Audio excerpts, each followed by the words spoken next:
Good evening to our new Year 6 parents, our new Year 7 parents, as you will be very soon. It's really great to connect with you on this webinar this evening. I'm going to invite Mrs. Maria Woods to put on her webcam, hopefully in a moment. Great.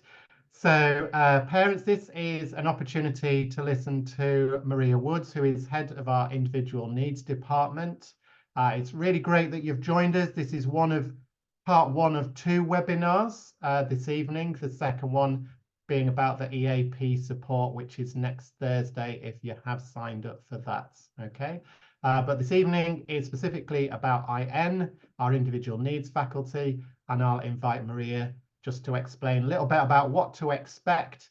And then at the end of Maria's presentation, there'll be an opportunity to ask some questions using the Q&A tab on the bottom of this screen.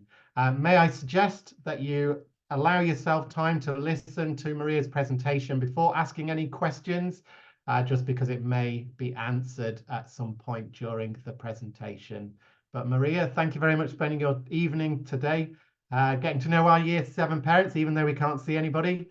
I'll pass over to you for your presentation, and parents, I will see you again at the end. Thanks very much. Thanks, Guy. Just let me share my screen.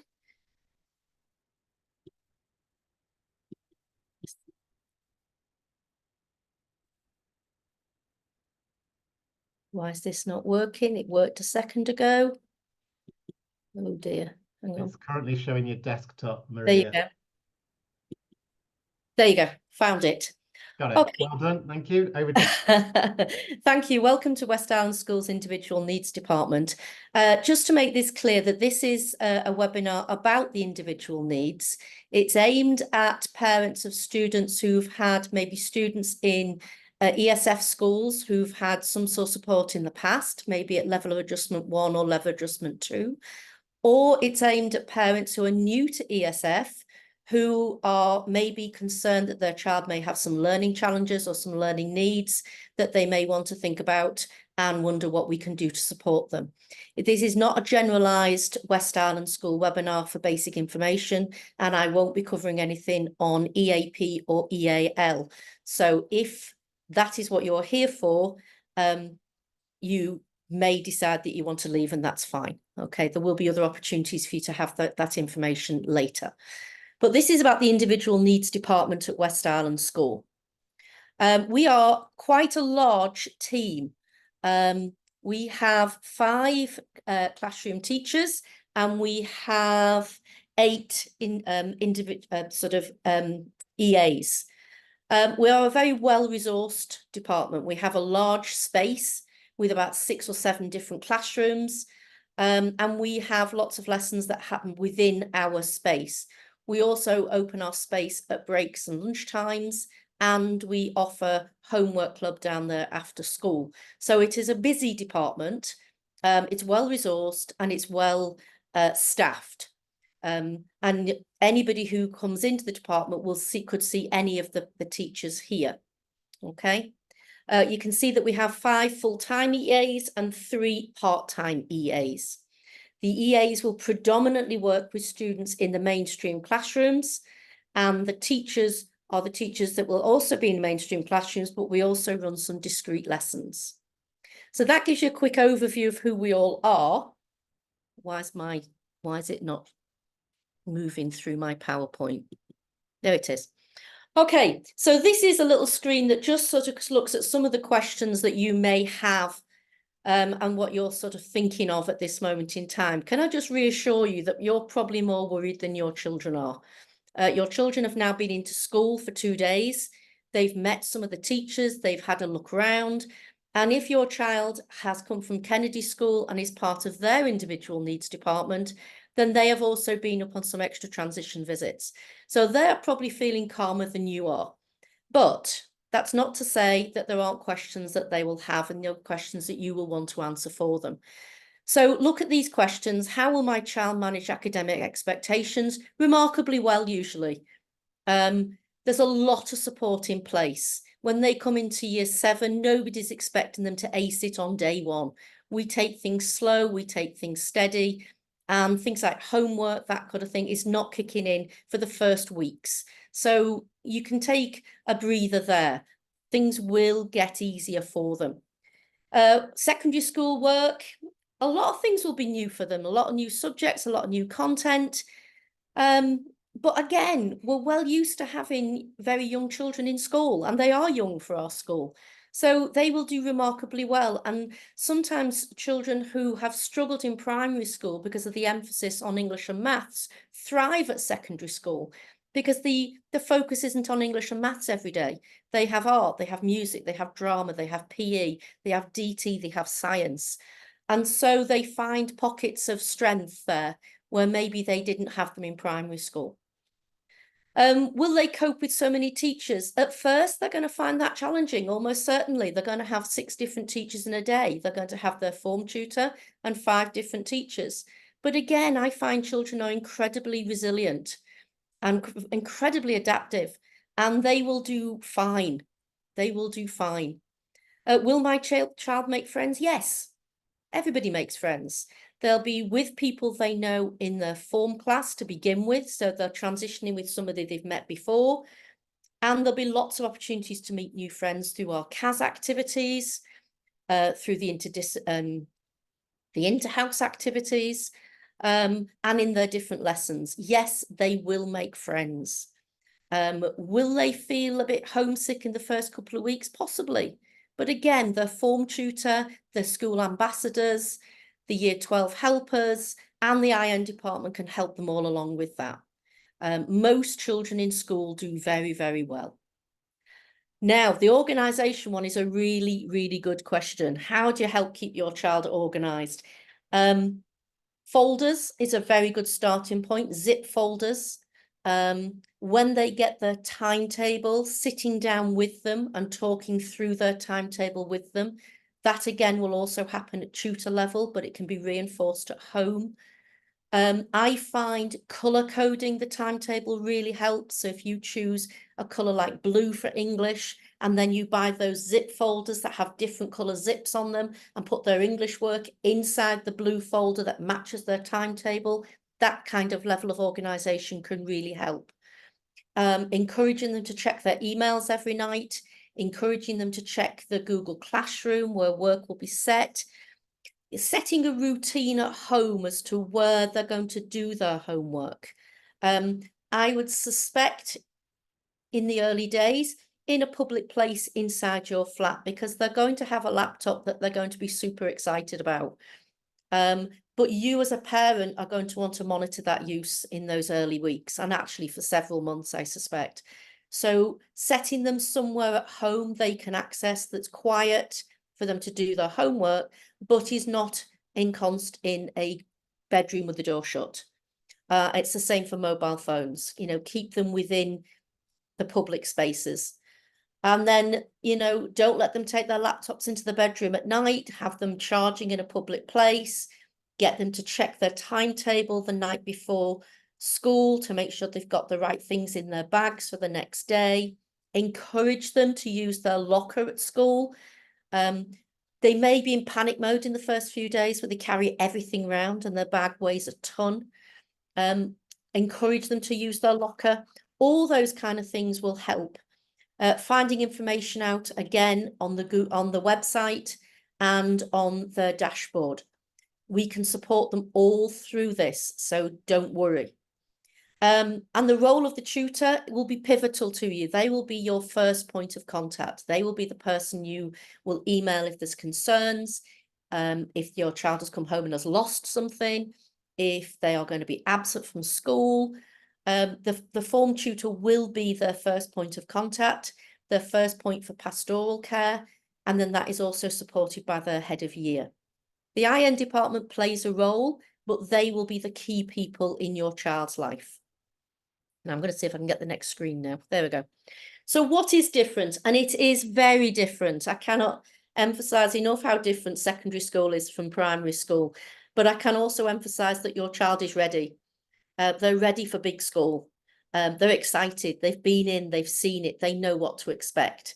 The classes may be larger, but unlikely. Most of our classes are about 25 to 28, so they're used to that. The school is bigger, certainly, but if they've come from Kennedy School, it's a pretty big school anyway. They'll have a tutor instead of a class teacher. That means the person who registers them in the morning, the person who looks after them during tutor period, this will be the person that follows them through their school life as much as possible. So this is the person they will build that relationship with. No personal desks. We will have seating plans. Most teachers will have a seating plan, so your child will know where to sit in the class, but it could be in a different space in each classroom.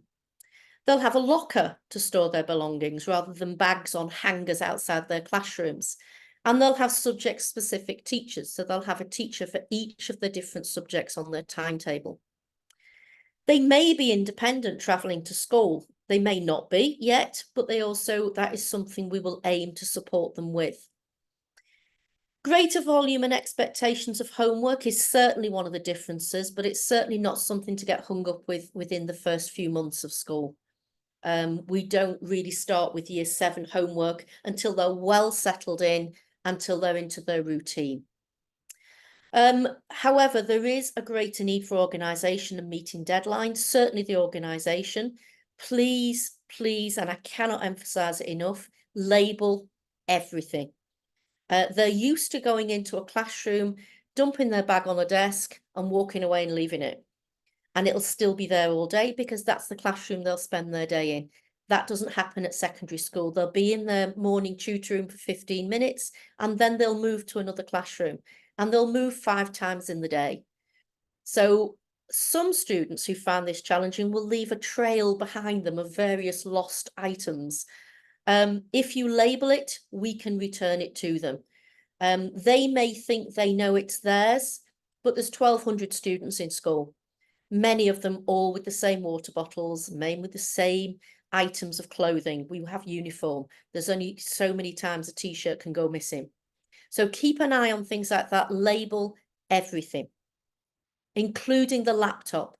Really make sure the laptop is labelled because they'll all have the same one in the same bag. So put stickers on it, put labels on it, anything so they can see that it's there, including the charger as well. Make sure that's labelled up. Water bottles, I must say, families must go through millions of these. Label them. They will leave their water bottle everywhere. Negotiating the way around school. They may get lost in the first few days. They may be late for class. That's to be expected. Nobody's going to be upset. Nobody's going to be angry with them. Nobody's going to be giving detentions out. That's the first question all year 6 asked me about detention. They seem to have this idea that it is prolific. We don't hand out detentions for things like that. We wouldn't be handing out detentions for year 7 generally anyway.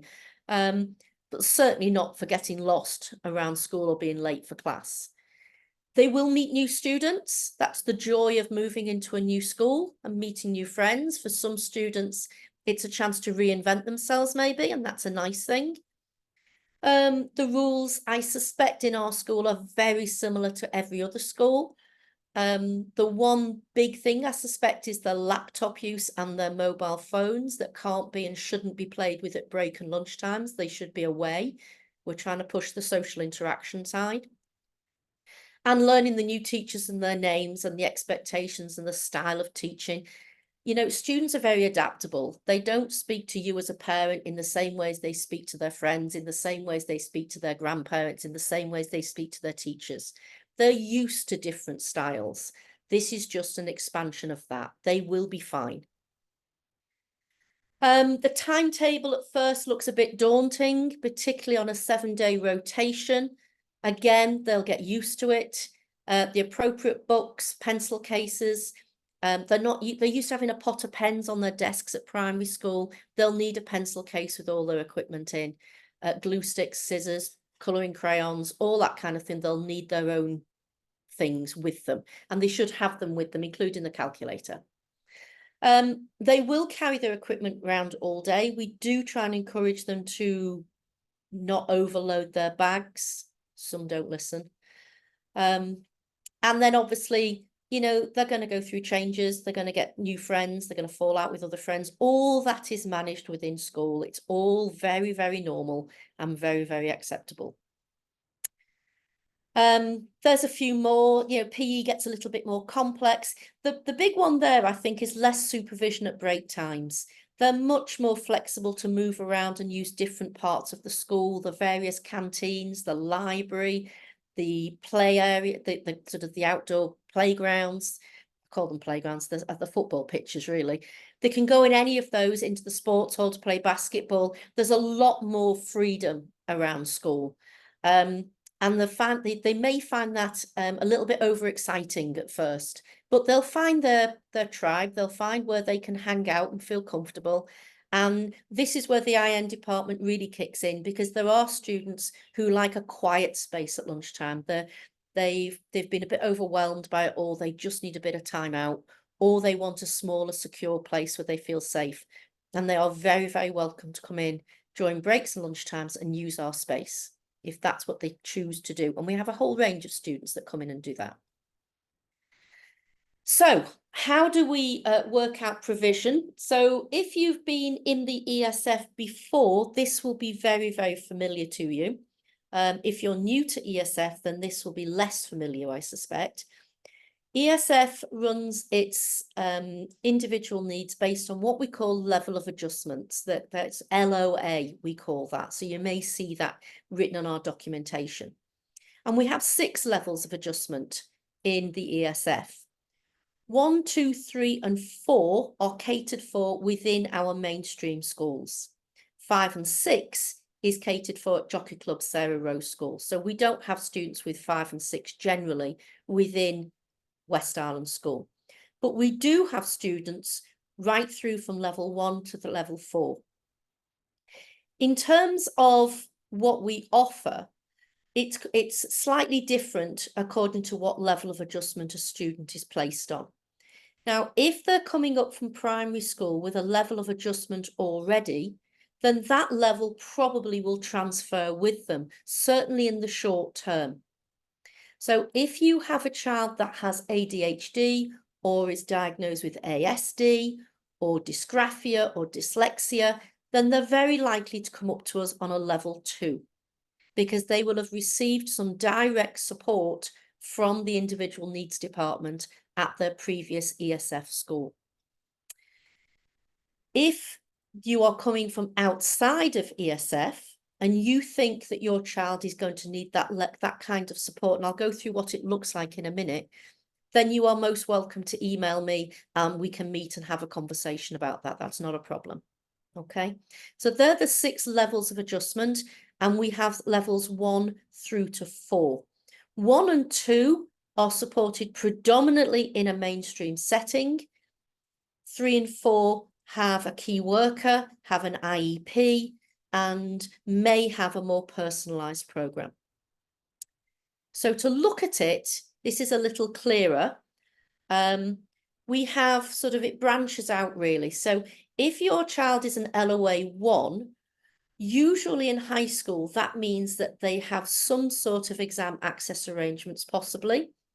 It may be that they've had some previous intervention work in the upper years of primary. We don't go all the way back to year 1 and year 2, for example. So they may have received something in year 5 and year 6, but they're not receiving direct support from us in high school. They would be possibly a level 1 or monitoring. If you choose strategies for school, and I'll go through what that is in a moment, but if you choose to drop a foreign language and come into strategies for school, then it's very likely your child will be placed on LOA 2. Doesn't mean anything, not really. What it does is highlight to teachers that they have gotten a slightly adapted program and that they may need to just keep a clearer eye on them in the mainstream classroom. It would likely to be that there may be EA support in some, but not all of their lessons. Strategy to School is open to anybody who thinks they may need it. We have got a list of students that the primary schools have recommended it might be a good option for, and you probably will have received a letter this week. It certainly isn't for everybody, and it's not needed by everybody. Okay, but if you think that your child may want something like that and you haven't received a letter, then obviously you can contact me. That's not a problem. The learning support is level 3 and 4. You will already know if your child is a level 3-4 because they have to be identified by ESF Centre to be at that level of support. So you can see that the level of support increases according to the LOA. So level 1 is quite light touch. By level 3 and 4, it can be much more intensive and possibly even a modified program. So if you choose S4S or Strategies for School, this is a program that runs all the way through from year 7 through to year 11 and even into year 12 and 13. What we're offering here is a support session in place of one foreign language in year 7 and 8. So you'll have all received your language letter already, and you will have made a choice to choose 2 languages. If, however, you feel your child has challenges around literacy or numeracy or organisation or social communication, or you just feel they're going to be massively overwhelmed when they first start in a high school situation, or they have ADHD with executive functioning challenges, or they have real significant handwriting challenges, or they struggle with reading comprehension, all those kind of things, then you may decide to just do one foreign language of your choice and to come into S4S, Strategies for School, instead.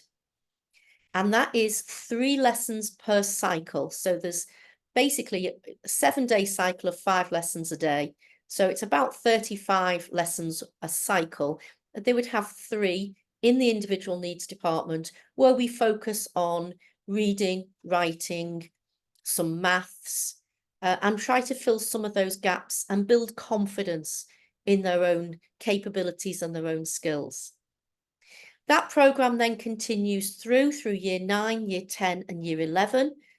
And then even into year 12, we offer study support, coursework support as their timetable allows. So if you have received the letter already, then you can make the decision based on the information in that letter. If you are not sure and would like some further information or a conversation with me, that's also fine. If you email me, we can make an appointment. If you haven't received a letter and you genuinely think that this is something your child would benefit from and would like to talk it through, then obviously you can talk to me. But the majority of students do not need this. We're talking about classes of maybe 10. So we're talking maybe 20 to 25 students out of an entire year group that would have this program. It's not a generalized program for most students. In addition to S4S, we also offer small group English and individuals and societies. This is a program that follows the mainstream curriculum. So they do exactly the same as they do in the mainstream, but the way we do it and the way we deliver it may be slightly differently. It will be a smaller class size. It could be 8 to 10 students. It will go at a slower pace. There'll be more direct instruction, more explicit instruction. It's usually based on recommendations from primary school, and usually you'd be taking it in addition to S4S. We don't tend to have students do 2 languages and then come into this class, okay? But one of the things we do differently, so for example, if they have a set novel that they need to read, the mainstream may expect them to read the novel at home in their own time, at home in their homework time, and to be able to read and understand that novel. In this class, we're much more likely to read alongside them as a group and talk through the novel as the students do the work. That's just one of the examples of a different approach that we might use. Okay. Again, this is a very small group. It is for a minority of students, usually students who are LOA 2, who have received probably significant support in their primary school setting. So LOA 2, 3 or 4 students. We also will assess for exam access. This depends entirely on a student's individual needs, and the criteria is set by the various exam boards. So for GCSE, it's set by JCQ, and for IBDP, IBCP, it's set by the IBO. In lower school, in years 7 and 8, if your child has a diagnosis of ADHD or ASD, then they will automatically be entitled to exam access arrangements of up to 25% extra time and the use of a word processor, because they have a diagnosed learning challenge that's based on psychometric testing. If your child does not have one of those diagnostics, or they have a dyslexia diagnostic, then that also can be taken into account. But if they don't have any of those things, then normally we don't offer access arrangements in year 7 initially until teachers have met the child and have worked through them and they see what the assessment criteria are and how well they do with it. If, however, as they move their way through school, it becomes more apparent that they're not finishing within the time, etc., then the head of year may decide to put them through for what we call an internal referral. And the IN department will then do some assessments, looking at reading comprehension, writing speed, spelling, all the usual processing speed, auditory processing, all those things can be assessed. And then we'll write a report, and based on the report, we can make a decision as to whether exam access arrangements is something they're going to need. Normally, then we will assess students in year 10. That's when the formal exam access arrangements testing starts. So a way away yet for your children, but it is something that is there. And we offer exam access arrangements at GCSE, for PSAT, for SAT, and for year 12 and 13 IB. But the criteria is set by the exam boards and it is rigorous. So it's not just that they've had it in school. They've got to meet very clear and rigorous criteria. I can't just give it them because they've always had it and they like it. It doesn't work like that, unfortunately. So how can we help and what can you do? Well, organisation, you can check that they've got everything in their pencil case. It's surprising how many by the end of the first month have lost quite a lot of stuff that was in there. Plastic subject wallets I've talked about. If you get different colour zips on them, you can then colour code their timetables to match the colour coded zips. Keep everything in one place. Have a wall calendar at home to record work on. If they have a desk, you can have an in and out tray. That sometimes helps. Try and empty their bag once a week, just to make sure that getting rid of all the bits of food and all the empty drink cartons and all the sweet wrappers and all the other things that bury at the bottom of the bag and all the worksheets that they failed to file properly that are all folded and concertinaed at the bottom of the bag. Empty the bag once a week and repack it with them. Please expect your child to pack their own bag. They don't know where anything is if someone does it for them. So please, they must take responsibility for packing their own bag. You might want to set some targets. We certainly will be setting targets if they come into the individual needs department, and they'll be setting targets through their one-to-one with their tutor. And then we offer Homework Club starting as soon as the CAS bus starts, and it runs Monday to Thursday every day with either EA or a teacher there to support them with their homework. You can find all the information on subjects on the Wisdom. There's email notification of homework and through the Data Hub and the various websites, CAS, Horizons Week, etc., and school bulletins. The tutor will go through the student bulletin with them most mornings. They will receive the student bulletin as an email every day. So they soon learn where to find all their information from. And then there's a little bit about revision there. You won't need to worry about that too soon, but you know, flashcards for vocabulary, helping them to make notes, highlighting keywords. These are all things that we do in our S4S program, particularly in year 10 and 11 when they're preparing for their GCSE exams. So how do we know they've transitioned from primary school to secondary school successfully? Well, you can ask them some questions about their friends. You can ask them about the skills they've learned. You can ask, did they get lost today? Do they know the way round? How do they feel on a scale of 1 to 5 is a great way of having an opening conversation with them. You know, how was school today? 1 is terrible, 5 is brilliant. Just rest assured, we're looking for a 3 and above. Not every day is going to be brilliant. It's exhausting to be brilliant every day. We're looking for them to be calm, content, happy to be here, engaged with the learning, and excited when we have events. That's what I'm looking for. I'm looking for them to be a part of West Island community, to feel that there's a community feel here, and to feel they can reach out. As a parent, one of the things you can ask them quite early on is, do you know who to go and find if you have a problem? Do you know where to go if you have a problem? And if they don't, then remind them who they can see. There's the school nurse, they can go to their tutor as their first port of call, or they can come into the IN department if they're struggling and they need some help. There's lots and lots of people here to help. We're very, very used to having young people arrive at the school. We've been doing this a long time. Rest assured, your child is going to be very happy at West Island School. My children were very happy at West Island School, and we look forward to working with you on this journey. Okay, Guy, I think that's me finished. Great. I'll stop sharing. Hang on. Yes, please. There we go. Okay, so parents, and if your children are watching as well, I think that was a really comprehensive introduction to IN, Maria. Thank you very much for that. If parents, I do have a few questions to share, which have been coming through this evening, but if there are other questions that aren't answered, then please feel free to drop them in that Q&A box. Again, if they could be specific to IN, if they're just general questions, those are going to be answered, and I'll just mention about the key dates to be aware of.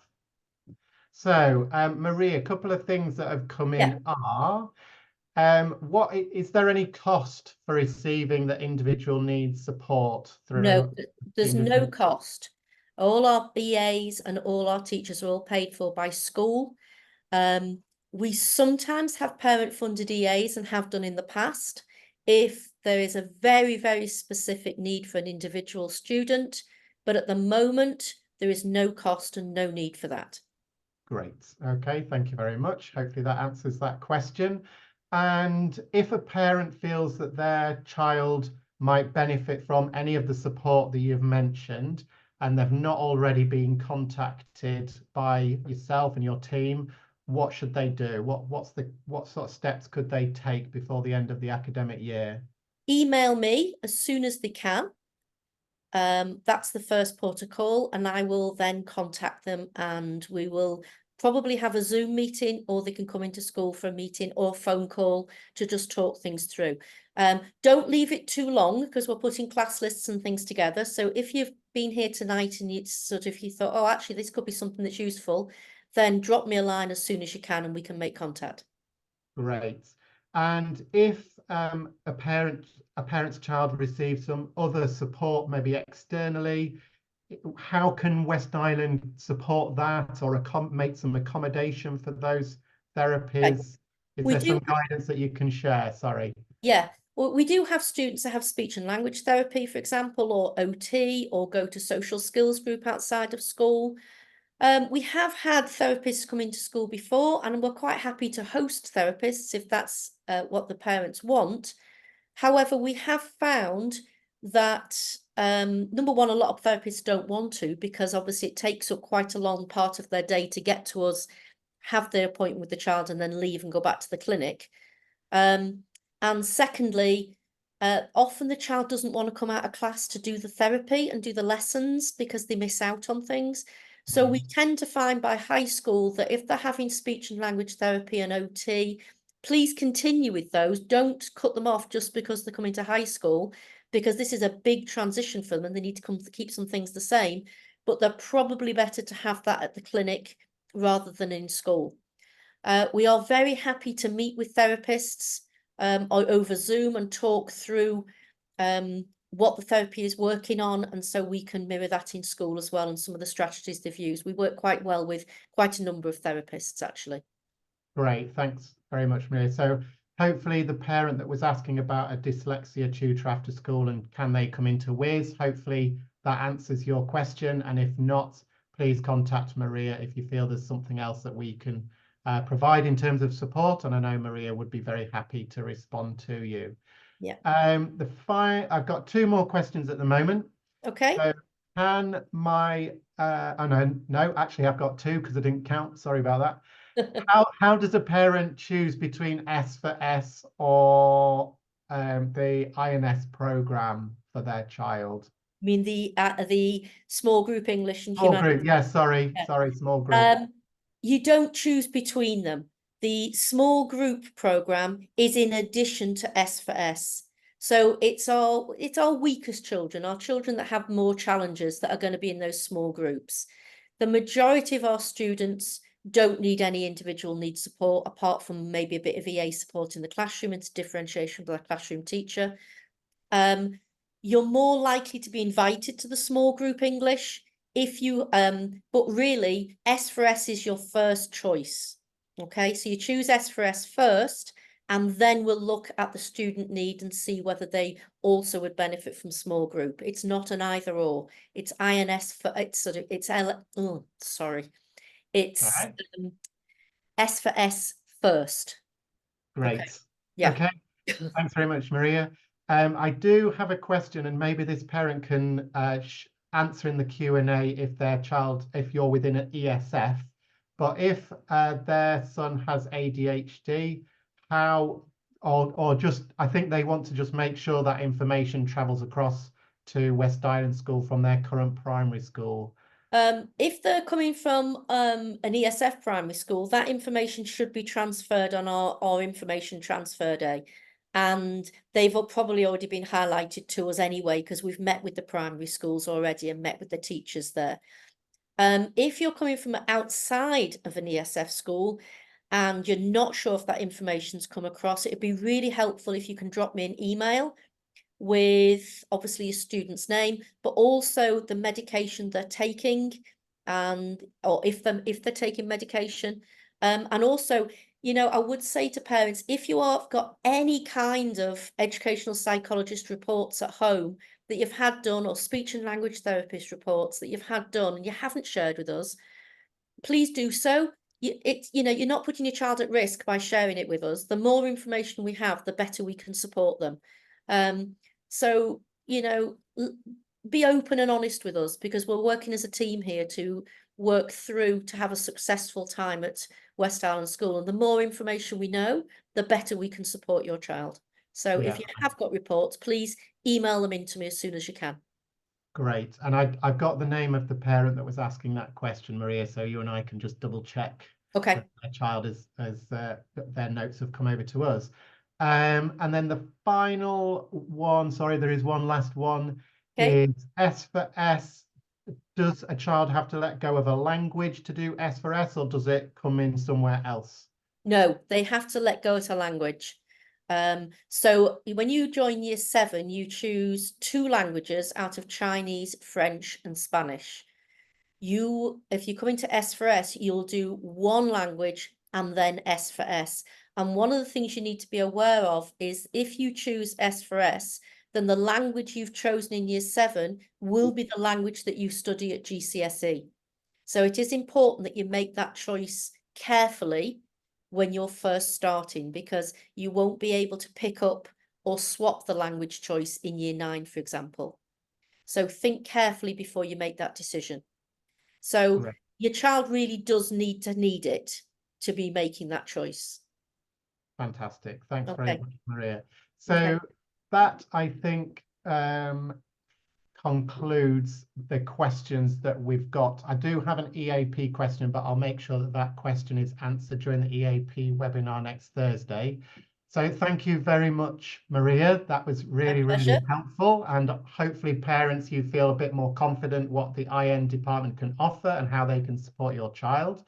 I realized in my enthusiasm to get this webinar going that I didn't introduce myself. So I know my name is on the screen. So I've sent a number of parents, every parent, letters to introduce myself as Director of Learning. So I oversee the students in year 7 to 11.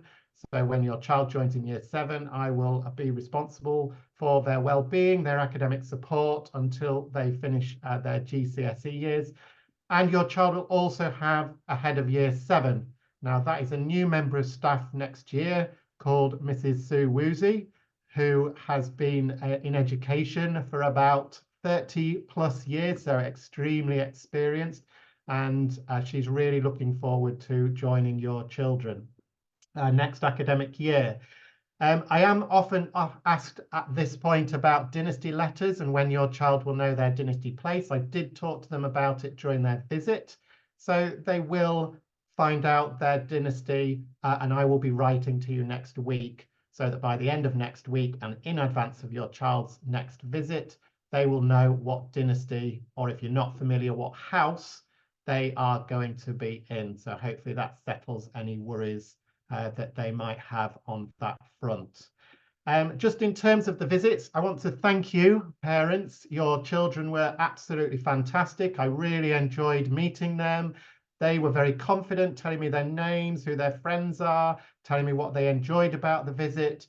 And in a letter we sent out before the week, a couple of days ago, there was a questionnaire, just a survey to give me an idea of how well they enjoyed those visits. So I have got a number of responses, but not all the children have replied. So if you're able to encourage them to provide some feedback, I would really appreciate it. And the final thing from me this evening is on the 31st of May, as you have received a number of letters and reminders, is the next visit for your child during the day. And for all the children, they need to make their way to West Island School, including the Kennedy children. They won't be walking up from Kennedy School. And then they will spend some time getting to understand the values of our school, the tutoring system, and some of the other things that they can access besides just their regular lessons. So that's a really fun visit just to finish off their preparations for joining us next academic year. And then in the evening, parents, you are invited to a general welcome and meeting some of the West Island staff, including our new principal, Mrs. Hallett. And we will be sharing with you about the laptop collection, the curriculum that we offer, and again, just some practical information that is helpful to be aware of in advance of your child starting at West Island School after the summer. I hope that's been useful. This has been recorded, so if you want to watch it back, you can in your own time, just to remind yourself of some of the questions and some of the information that was shared. Have a lovely evening. Thank you very much for joining us, and I wish you well. And from Maria, myself, and VJ, thank you very much, and we will see you again soon.